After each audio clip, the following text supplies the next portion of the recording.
It's so important to talk about MS when we're talking about women's health. MS is 3 to 4 times more likely to impact women than men. MS strikes an individual between the age of 20 and 40. So if you imagine where we all are between the ages of 20 and 40, we are finishing school, we are building a career, starting our first jobs. Receiving a diagnosis of MS can be stressful, especially because as women, we have goals, we have dreams, we have personal lives. Some of us are moms, some of us are professionals, we have life goals, and I think that receiving an MS diagnosis might put a stop in all of that. Life is not over. It could just be beginning. It may be different, but it could just be beginning. I can't do the same things career-wise that I did before. I had to figure out how to make a career work for me. It absolutely affected family planning, life planning. It affects everything because you have to consider it first. We have the power and the choice to say, you know what, I'm not gonna let this completely destroy me. If I wanna have a 3-hour pity party, that's fine. But after I'm done feeling sorry for myself, I'm gonna brush myself off, pick myself back up, and try to keep going.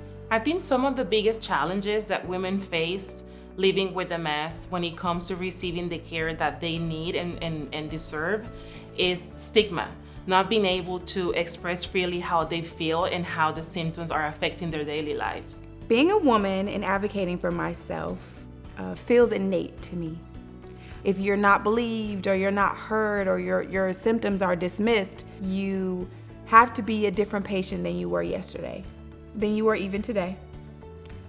I realized in my journey at the very beginning that I had to play a very active part in my advocacy because I was alone in that doctor's office being diagnosed and needed to keep telling my doctor that this isn't normal, this isn't something that I go through, or this isn't what I think you're saying it is. What I have come to learn is that I am the CEO of this. I have to run my health like a business. I have to be on top of my doctor's appointments, my blood labs, my scans, physical therapy, cognitive rehabilitation, diet, exercise. So you have to be comfortable with managing it all and asking all those questions and not just saying, well, that's what the doctor said.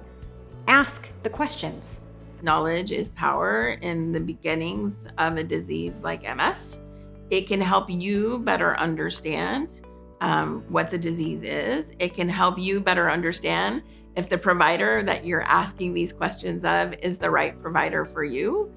And it can also help you understand how to navigate the myriad of treatment options that you have available and hopefully get to a treatment relatively quickly. Self-advocacy is a skill set. You're not necessarily trained or ready to advocate for yourself living with a chronic illness.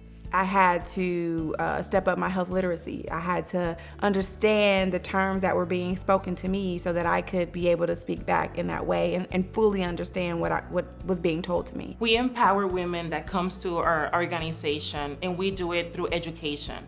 When they have access to education, they know and learn not only to understand MS, but also where to find the resources that they need and find support, because you don't have to do this alone.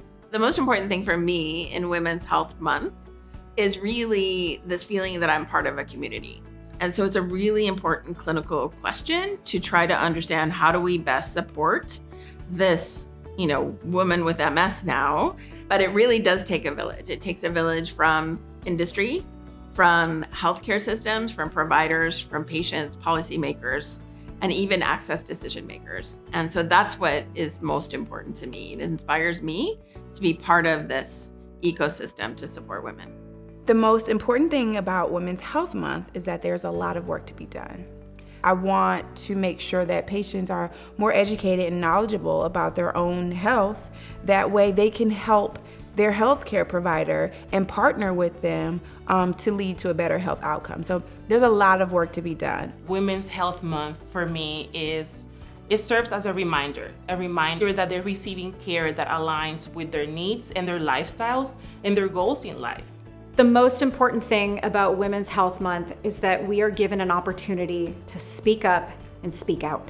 There are people out there that want to help, myself included. So just get online, find us. We're out here, we'll respond. We are people, we're not products. We're human beings just going through the same thing.